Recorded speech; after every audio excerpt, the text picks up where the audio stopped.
Well, good evening. Glad you could join us here on News Tonight. I trust you had a good Easter Monday. My name is Musa Salah and these are some of the top stories making headlines tonight.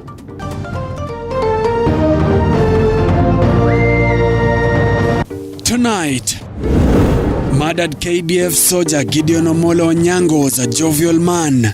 Neighbors in Kahawa Ndani Estate describe him. Uhusiano yake na watu wa kawaida ilikuwa uhusiano mzuri tena zaidi. Juu yeye hakuwa anasumbua mtu. As police arrest his wife, upcoming musician Ziana Chana. Stop loaning Kenya. Kenyans on social media tell the International Monetary Fund IMF, but a section of Tanga MPs want the loan diverted in cushioning Kenyans. Tungependa kuomba kwamba mara moja tuwe na lifeline fund. Also tonight, national carrier Kenya Airways suspends flight to the UK amid Kenya-UK diplomacy row.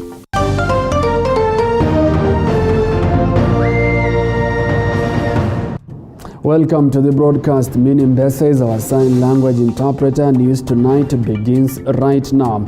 Musician Violet Asale, commonly known by her stage name Ziana Chana, is being held by police in connection with the murder of a KDF Special Forces officer believed to be her husband.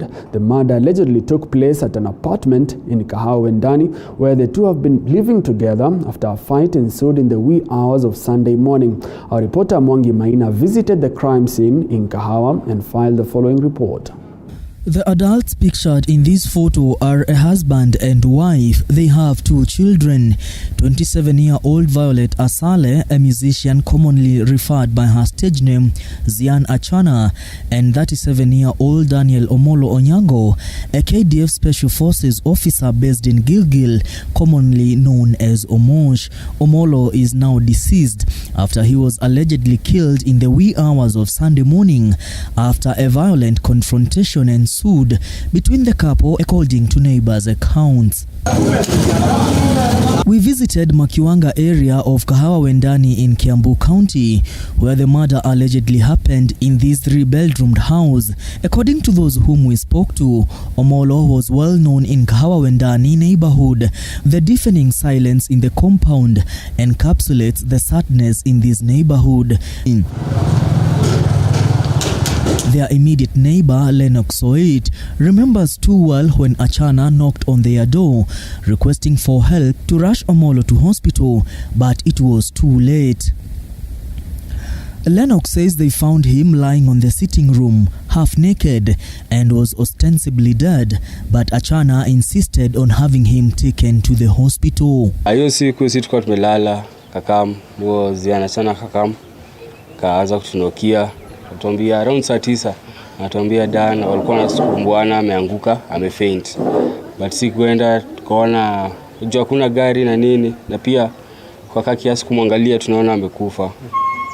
But saa later wakampeleka hospitali, vile gari ilipatikana, wakaambiwa wakaconfirm amekufa, wakarudi na yeye. Then sasa kakama akachukuliwa baadaye around saa 2 asubuhi. Yeah. Lennox reminisces seeing a jovial Omolo on Saturday afternoon. He says he was in high spirits and his death caught him by shock. If he was not chewing cat within the neighborhood, Omolo was playing with his dogs, Kuna and Hunter, as confirmed to us by boda riders and the children we found within the apartments. Nimeona hiyo siku, sikuwa nimeona huyo Ziana. So Dan the whole day ameshinda hapa. Natoka narudi kama kawaida tu. It was just a normal day. Mara mingi Dan ndo alikuwa huku, Achana alikuwa anakuja mara moja. Yeah, na alikuwa anakuja na familia. So basically na familia wako wanaishi huku.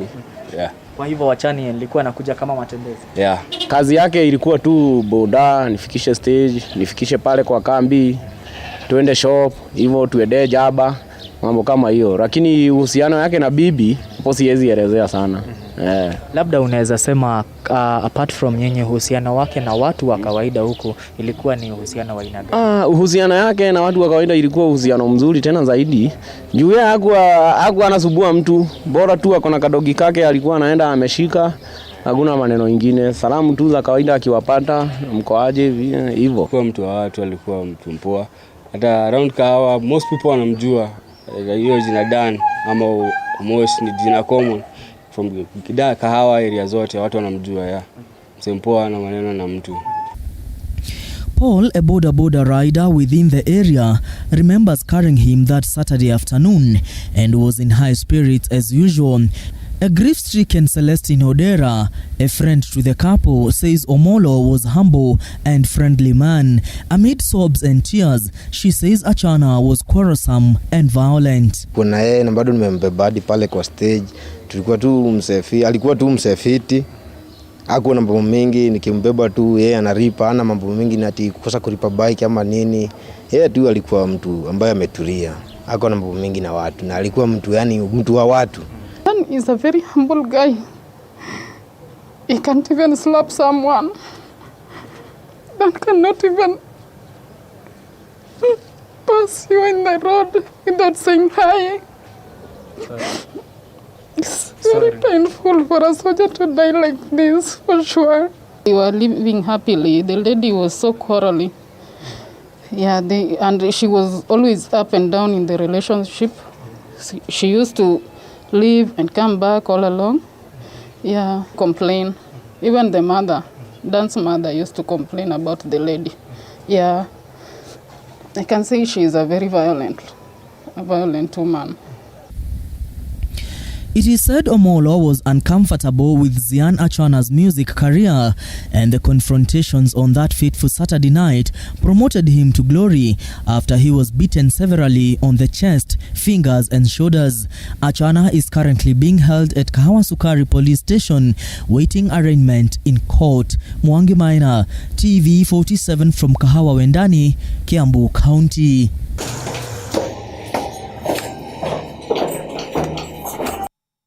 Well, sad and unfortunate story there. Thank you, Mwangi Maina, for that report.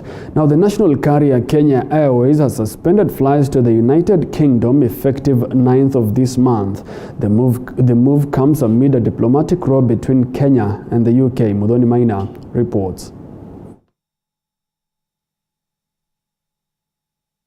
Kenya Airways has suspended all flights to the United Kingdom from the 9th of April till further notice. Even as an increased demand by passengers has been witnessed, 2 new additional flights have been added to the list for the 7th and 8th of April. KQ says it took the move due to the directive issued by the government suspending all flights from the UK. The UK and Kenyan governments have been on a back-and-forth war of words in the past few days following the UK's travel restrictions on travellers coming from or transiting through Kenya. This diplomatic strife began on Friday when the British High Commission in Kenya announced that travellers from Kenya or those who transited through Kenya in the past 10 days would not be allowed entry into the UK effective from the 9th of April. The Commission highlighting the spike in the COVID-19 infections in the country. The UK also wants its nationals travelling from Kenya and 37 other countries to quarantine in a government-approved facility for 10 days. Kenyan government, through the Ministry of Foreign Affairs, faulted the UK's new travel advisory, saying that the decision by the UK will have deep and far-reaching consequences on the Kenya-UK trade, travel, tourism and security cooperation. Kenya has accused COVID-19 vaccine-producing countries like the UK of discriminating against forthcoming countries, accusing the UK of hoarding the vaccine, describing it as a vaccine apartheid. The UK issued a travel advisory to its nationals, asking them to keep off several parts of the country, including areas within 60 kilometers of the Kenya-Somali border, areas within 15 kilometers of the coast from the Athi, Galana, Sabaki River, and the counties of Garissa, Lamu, and Tana River. Muthoni Maina, TV47. Now, the Justice and Legal Affairs Committee was expected to present its report on the BBI bill to Parliament today, but that did not happen. Parliament is on a 1-month recess, and although the Jailer Committee is expected to meet virtually sometime this week, the possibility of having a referendum before June this year is very minimal. The possibility of having a referendum before June this year is still in the dark, despite assurities by BBI proponents that the BBI plebiscite will take place sometime in June or July this year. The Justice and Legal Affairs Committee, which is looking into the Building Bridges Initiative report, was expected to present its report on the same to Parliament by today, the 5th of April. Present to this committee. That did not happen following a resolution by the House last week to suspend parliamentary sittings to curb the spread of the coronavirus disease. The ordinary sessions of the August House, including those of their committees, are hereby suspended until further notice. The resolution has placed the BBI referendum proposal at risk by altering Parliament's calendar and subsequently disrupting plans to have the public vote in June this year. But the BBI proposal to create 70 new constituencies is now posing an even greater threat to its viability, following claims by the Independent Electoral and Boundaries Commission (IEBC) that the creation of the new constituencies is likely to take about 2 years. During the first delimitation under the Constitution of Kenya 2010, the Interim Independent Boundaries Review Commission undertook data collection and first round of public hearings from May 2009 to November 2010. Under Article 89 of the criteria for representation, which is by population, that ideally would have put a competent commission under notice that you needed to do some work on the question of delimitation. According to a draft report by the Jailer Committee, the MPs have argued that according to Clause 2 of Article 89 of the Constitution, any boundary review done by the IEBC should be completed at least 12 months before a general election of members of Parliament. The general election is expected to be held on the 8th of August next year, and according to Clause 4 of Article 89, if a general election is to be held within 12 months after the completion of a review by IEBC, the new boundaries shall not take effect for purposes of that election, meaning even if the new constituencies are created before August next year, they would not be represented in Parliament. However, the Jailer Committee is expected to meet virtually later this week after the BBI co-principals President Uhuru Kenyatta and ODM leader Raila Odinga gave the green light following an alleged secret night meeting before the two inspected several development projects in Nairobi last week. The Jailer Committee hopes to conclude the process by the end of this month to allow for a referendum. Among the contentious issues on the report include the amendment of the report, with Senate Minority Leader James Orengo insisting that the House cannot play a cosmetic role to the report after a public participation exercise. Sources also indicate that Raila's camp raised concerns over the entry of One Kenya Alliance. The alliance includes former NASA principals ANC's Musalia Mudavadi, Kalonzo Musyoka of Wiper Party, and Moses Wetangula of Ford Kenya, who recently joined KANU's Gideon Moi. A section of Odinga's allies arguing that the members of the One Kenya Alliance might benefit from the new positions created by the BBI, despite the handshake being a Raila-Uhuru affair. ODM boss Raila Odinga met his lieutenants in what is believed to be a meeting to quell the BBI standoff. The meeting reaffirmed ODM's commitment to the spirit of the handshake with President Uhuru Kenyatta that has created an environment of peace and stability required to address the pressing issues facing the country. Facility, we are already finished here. Now, Kenyans online have continued to protest the recent International Monetary Fund IMF loan just days after the institution approved a 255 billion shilling loan to Kenya. For the third day and counting, many are restless due to the country's worsening debt crisis. On Friday, the Easter holiday for Kenyans began with a statement by the International Monetary Fund that it had approved a 255 billion shilling loan for Kenya. Kenyans have since taken to social media with the hashtag #StopLoaningKenya, many criticizing President Kenyatta's government for returning to the IMF with begging bowls after what they termed as unproductive borrowing from China and Eurobond. In a press release, the IMF board affirmed that the 3-year financing package will support the next phase of Kenya's COVID-19 response, reduce its vulnerabilities while safeguarding resources to protect vulnerable groups. The fund will also advance the broader reform and governance agenda by addressing weaknesses in some state-owned enterprises or SOEs, as well as strengthening transparency and accountability through the anti-corruption framework. On Thursday, an InfoTrack poll revealed that Kenyans and leaders across the political divide are against the government's appetite for foreign loans. According to Walter Omondi, the research manager at Infotrack, millions of Kenyans feel the country is already burdened with debt. 62% of Kenyans do not think regular borrowing from countries is a good thing. That is, they are opposed to regular borrowing from external donors. 76% of Kenyans are of the opinion that Kenya gets most of its loans from China. 43% of Kenyans perceive bad debt to be money that is borrowed, from foreign countries, or that is lost or is wasted through corruption. 52% of Kenyans rate the government's handling of foreign debt poorly. And 81% of Kenyans feel either anxious, fearful, or angry because of the country's level of foreign debt. A majority of Kenyans do not think that regular borrowing from foreign countries is a good thing, despite the fact that we are a country that has many development obligations. Kwa mnashangaa Kenya kila siku ufisadi hauishi na watu hawafungwi. Pesa inakuja inaingia kwa mfuko wa mtu mabilioni na watu hawafungwi. Magufuli alipochukua uongozi hajawahi kopa, na tukiangalia taifa lake limeendelea mbele sana, liko mbele sana. Kenya story na mkopo waache kabisa. Previously, Kenya had kept away from direct budget funding from institutions such as the IMF and the World Bank during retired President Mwai Kibaki's regime. Most of the support came in the form of project supports. Former President Mwai Kibaki took over from the late President Daniel Moi when Kenya's public debt stood at 629 million shillings at 60% of the gross domestic product. Kibaki grew the economy over the next decade with minimal loans. By the time he left in March 2013, he had doubled Kenya's debt to 1.7 trillion shillings, but with an expanded economy to support it, putting debt at 41% of the GDP. Enter President Uhuru Kenyatta's Jubilee regime, which has gone on to borrow at least 7.1 trillion shillings to implement his manifesto in 10 years in power, but struggles to grow the economy, putting that currently at 69.2% of the GDP. IMF will first immediately disburse 33.5 billion shillings for budget support.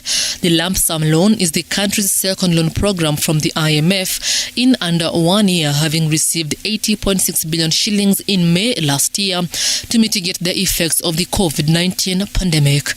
Grace Josephine, TV47.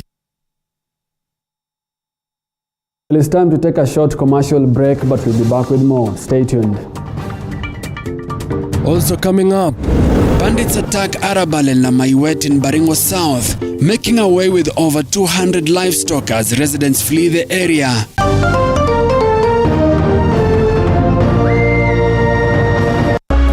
Watching TV47, the home of untold stories. Owning a house on Kiambu Road has never been this. As the country gears up for possible BBI referendum and 2022 general elections. As the salvos enter too familiar territory, William Ruto will serve his 5 years term as the deputy president. Pundits Night is here to give you powerful, thought-provoking political commentaries. The mountain can produce a country. Give Moses Kuria a chance to respond. Let me ask you this. Are you not taking advantage of first my situation? You talk about the people with the ultimate power. Kikuyus will vote for somebody from outside their community to be the next president of this country. We talk to the newsmakers, the opinion shapers, and the pundits. Fair enough. I believe that part so that as we dissect everything you need to know to make an informed decision.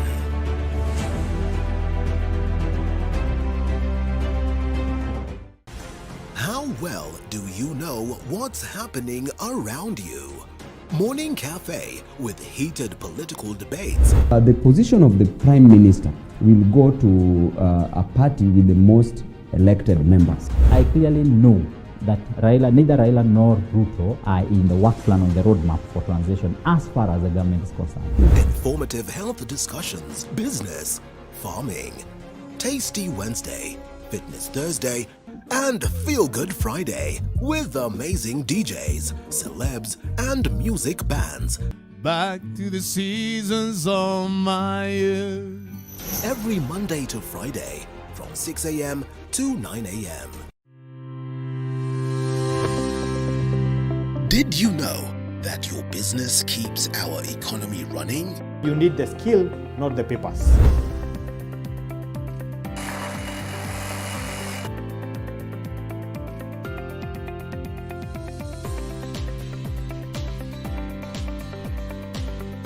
Always tell yourselves, one day at a time. You can't do everything under one roof.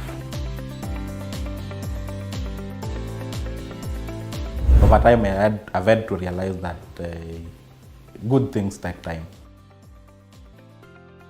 The Grind, every Monday at 7:30 p.m.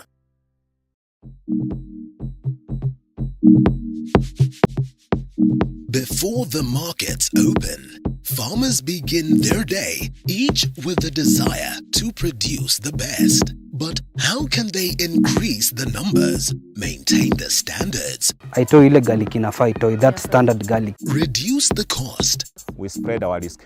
and yet remain the best? Kilimo Diaries, every Sunday when the clock Untold Stories.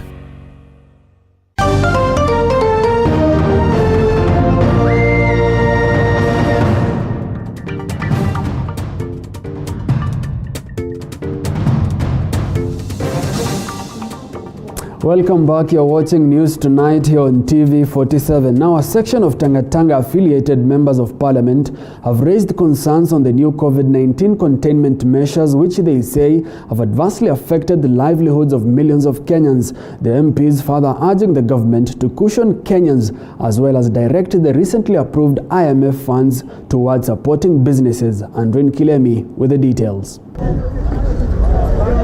The COVID-19 measures have in the past days elicited storm among Kenyans. Majority are accusing the government of failing to put up stringent measures without offering alternative solutions. A section of Tanga members of parliament have also faulted the government's move. The measures taken are not only robbing from our people their means of livelihood, but are threatening their human dignity as families now face starvation. Fathers and mothers who only 2 weeks ago could fend for and provide food for their children are now sinking into depression as they stare at their starving children sleep without a meal. Speaking earlier today, the MPs urged the government to find alternative ways for millions of Kenyans in the 5 diseased counties whose businesses and livelihoods have collapsed as a result of the new COVID-19 containment measures, which they say were not well thought out. Serikali iweze kuwasimamia wale ambao wanafanya kazi katika sekta husika, hasa wale ambao wako kwenye biashara.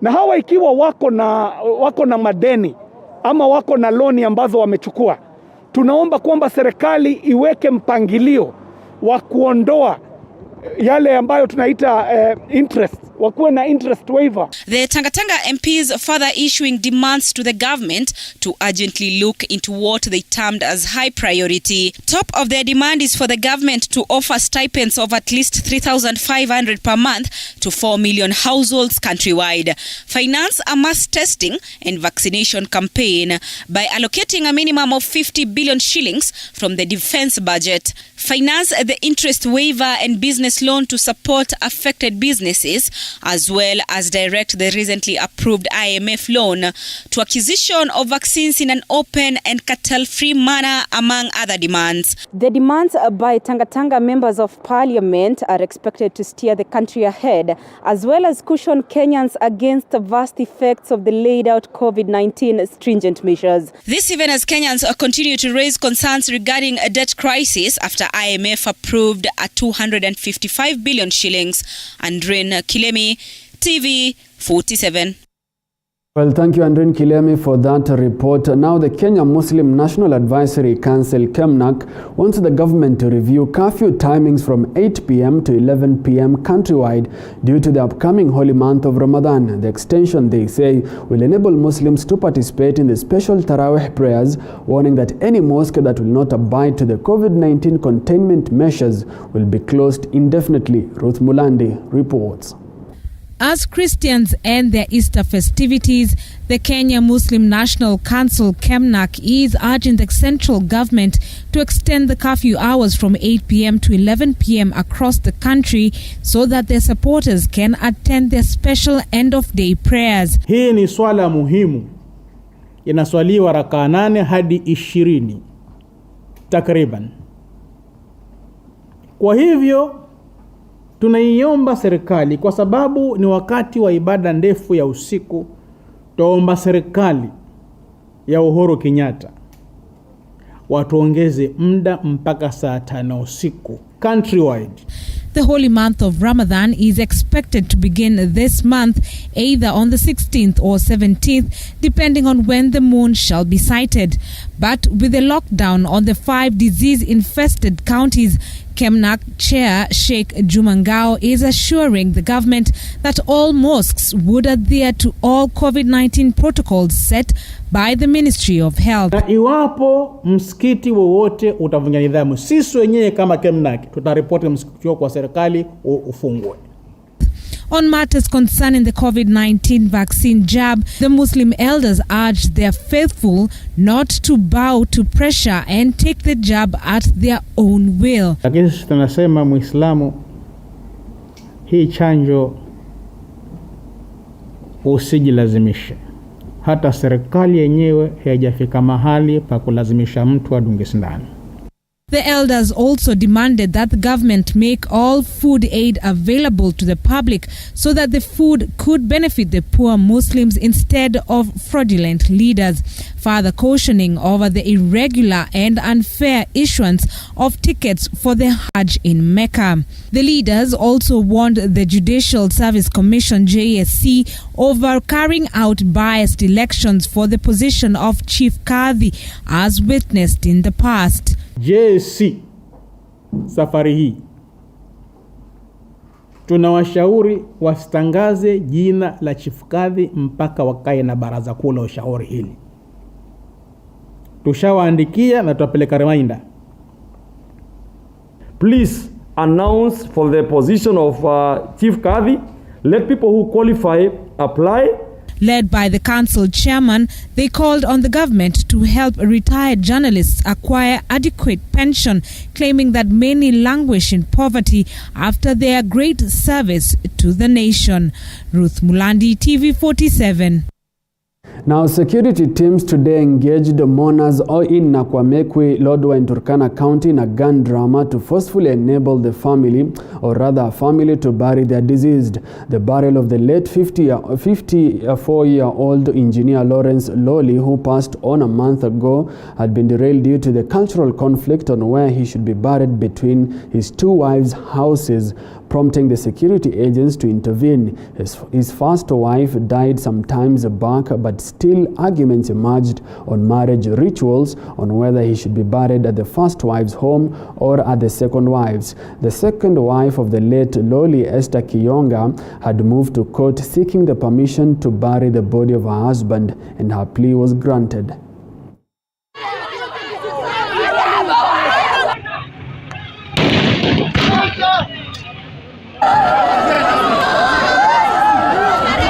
Sasa huyu mwanaume hawezi sikiwa wapi kwa huyo bibi mdogo, hata sikiwa kwa bibi mkubwa kulingana na kimila. Leo Osesa amekuja na maaskari. Osesa amesika ndugu yetu bila sisi hata kumwagia mchanga, wala watoto wake wale yatima wale hawana mama na baba saa hii wajawekea baba yao mchanga. Hata hatujui kama ni yeye kweli ama ni sanduku tu ndio wamesika, hata hatuna habari. Huyo mtu anapokufa anatakiwa azikiwe ndani ya ile boma mifugo ilikuwa ikilala enye ilienda kuoa huyo mwanamke. Anatunyang'anya mwili ya engineer ambaye ako na wanawake wawili. Mwanamke wake mkubwa yeye alifanyia harusi na wako na watoto yatima. Sisi madada zake na mandugu zake tumekuwa tukimtegemea. Sisi tutakimbilia nani leo? He was buried but none of us attended. As the children, we have never seen our dad since he passed on. We did not even see his coffin. We did not even come closer to where he was buried. So we just need justice. Leo mila ya Turkana imekwisha.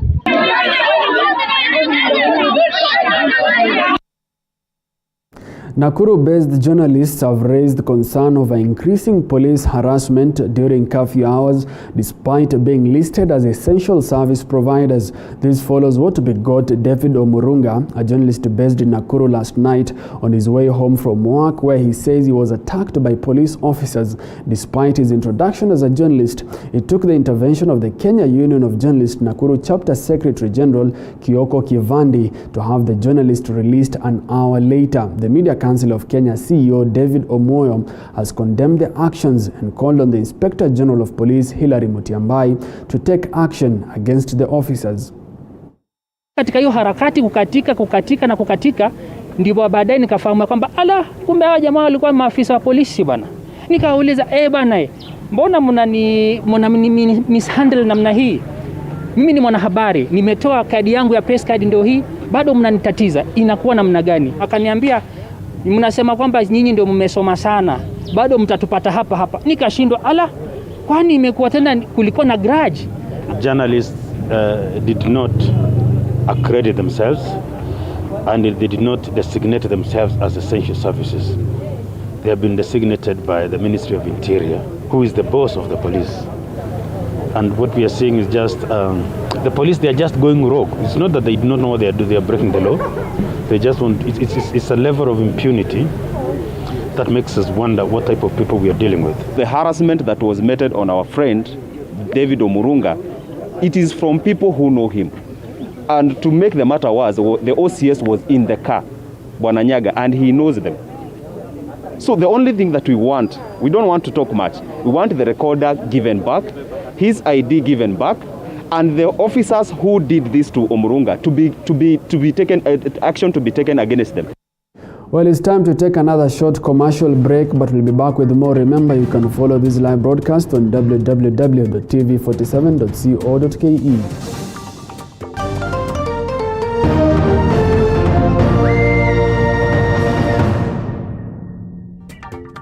You are watching TV47, the home of. As the country gears up for possible BBI referendum and 2022 general elections. As the salvos enter too familiar territory, William Ruto will serve his 5 years term as the deputy president. Pundits Night is here to give you powerful, thought-provoking political commentaries. The mountain can produce a country.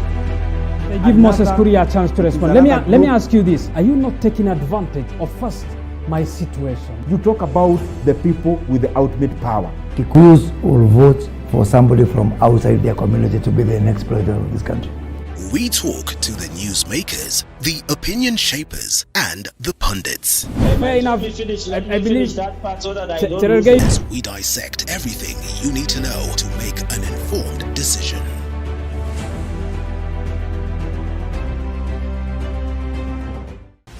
How well do you know what's happening around you? Morning Cafe with heated political debates. The position of the Prime Minister will go to a party with the most elected members. I clearly know that neither Raila nor Ruto are in the work plan on the roadmap for transition as far as the government is concerned. Informative health discussions, business, farming, Tasty Wednesday, Fitness Thursday, and Feel Good Friday with amazing DJs, celebs, and music bands. Back to the seasons of my youth. Every Monday to Friday from 6 a.m. to 9 a.m. Did you know that your business keeps our economy running? You need the skill, not the papers.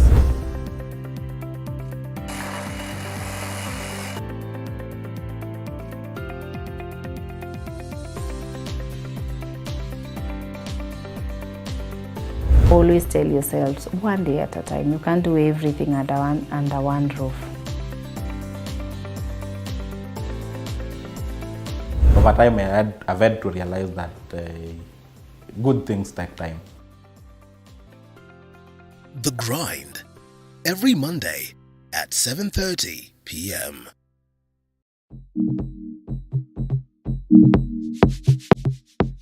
Before the markets open, farmers begin their day, each with the desire to produce the best. But how can they increase the numbers, maintain the standards, Aitoi ile garlic inafaa itoi, that standard garlic. reduce the cost, we spread our risk, and yet remain the best? Kilimo Diaries, every Sunday when the clock hits 7:30 p.m.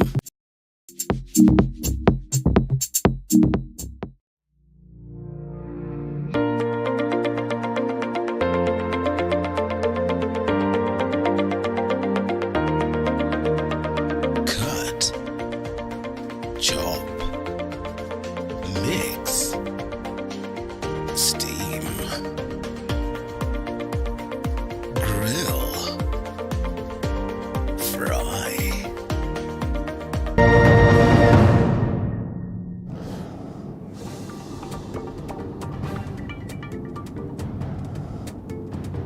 Welcome back. You're watching News Tonight here on TV47. Tension is high in Lamaiwet area, Mochongoi ward, after armed bandits made away with over 200 livestock, forcing residents to flee. The situation has forced residents to be armed with bows and arrows, while bandits are believed to be armed with sophisticated weapons. Take a look.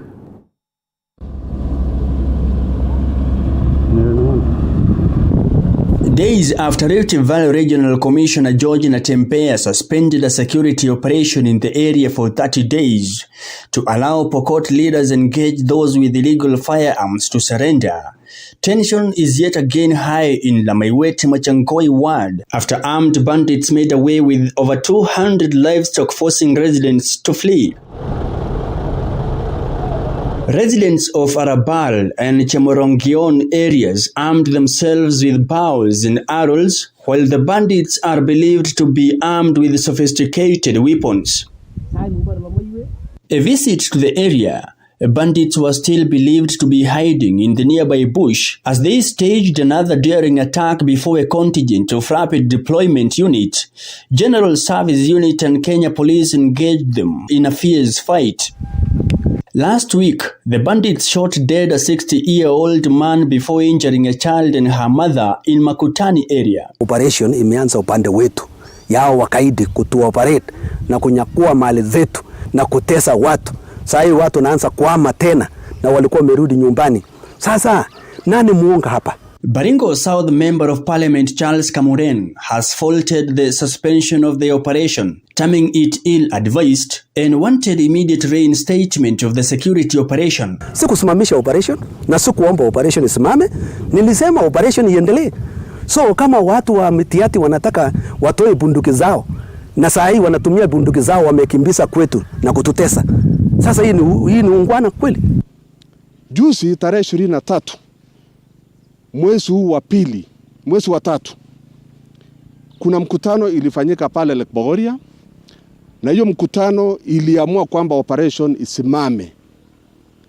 Siku mbili tu baadaye, tarehe 26, kulikuweko na uvamizi pale Mkutani.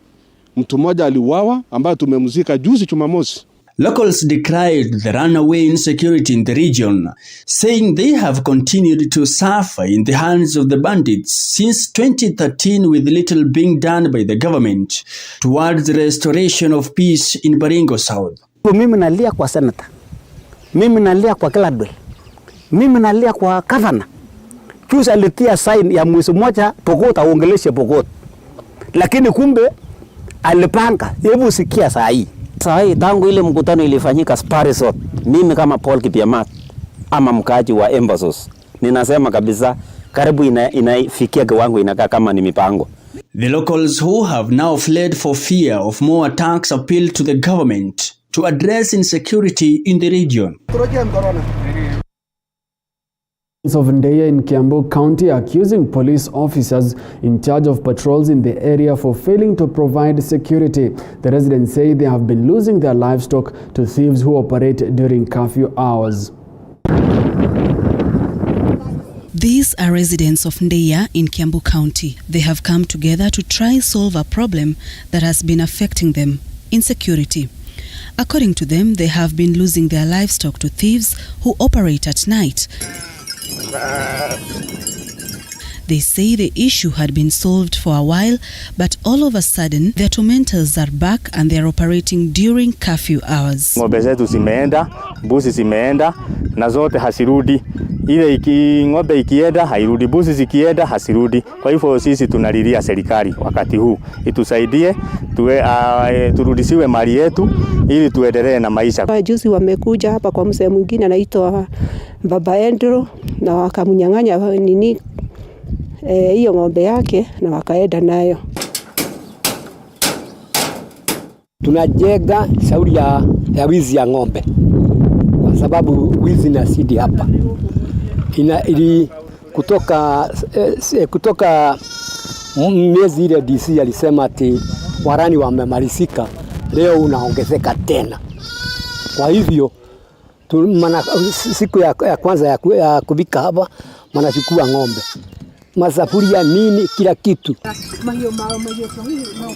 Residents say police officers who ought to be patrolling at night have failed them. Hujaona usaidizi wowote kwa maafisa wa polisi. Wakati walikuja na wakakaa pale Kilili, walikaa tu hivyo. Hawatusaidii hata, na hata hakuna hata busi moja wamerudisha. Hata kufuata hawawezi fuata. Walisema hawana gari, hawawezi wakawachana, kwa hivyo ati ni lazima waende wao wote. Wakati hawa waliitwa askari wetu walisema hawana gari ya kuenda huko kufikia hizo ng'ombe.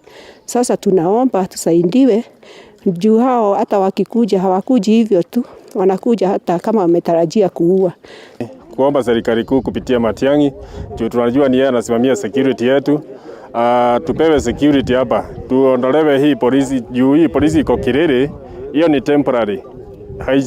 Sio permanent. Waliweka hapa wakawekewa tent. Tujengewe police station kama ni hapa juu ya mlima, na tuwekewe polisi wao wakikaa hapa, tuwe tukijua ati ya kwamba dulu ikipigwa ama wezi wakikuja wanatusaidia haraka iwezekanavyo. The residents say they have lost over 80 cows and 100 goats in less than a month. They are calling upon the Ministry of Interior to provide them with security.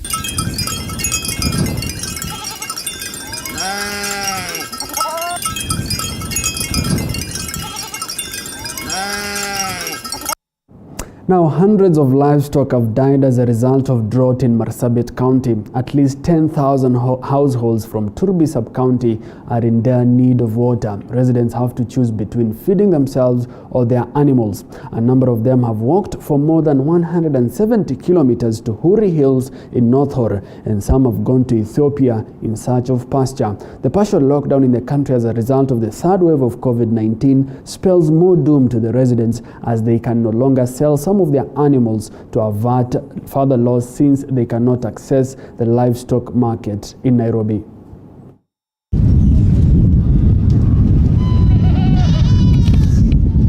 Maji ile kidogo anapata hapa bila pesa, hata 20 lita unalipa 5 shilling. Kama una 5 shilling hakuna kukuja kwa kisima. Sasa mfugo moja, mbuzi moja ni shilingi 2. Kwa vile diesel imepanda. Sasa kila kitu imekuwa shida kabisa. Wengine hata maji sasa wamekosa kwa vile hawana pesa kwenda kushota naye. Wanakaa tu. In this region, rains have not come for the last 2 years. The OND, the October-November rains have been very poor. And the little pasture that came with the rains were taken by desert locust. Temperatures are abnormally high. Livestock have succumbed to the effect of the drought. Water crisis is all over. Food situation for the people is really worrying. Quite an unfortunate situation there in Marsabit County. Kisumu residents were this afternoon treated to a shocking drama after a middle-aged man allegedly murdered his grandmother, chopped off her head and presented it to police at the Kisumu Central Station. Police officers were forced to intervene as angry residents were baying to attack the suspect. Kelvin Akal presented himself at the station after allegedly committing the heinous act.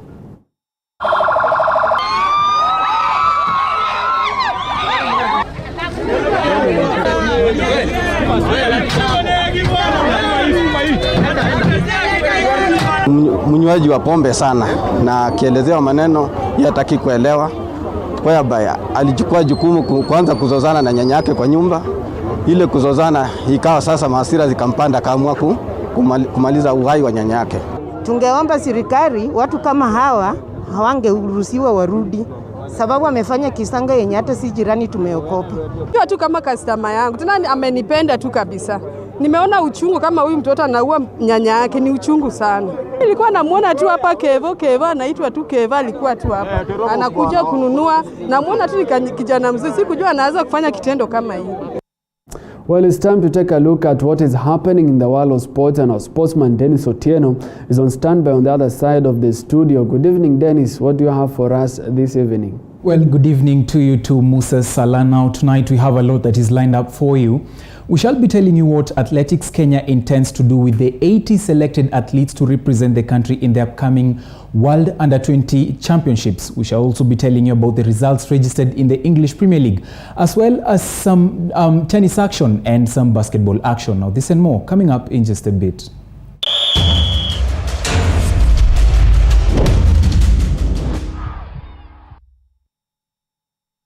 A very warm welcome to Primetime Sports. My name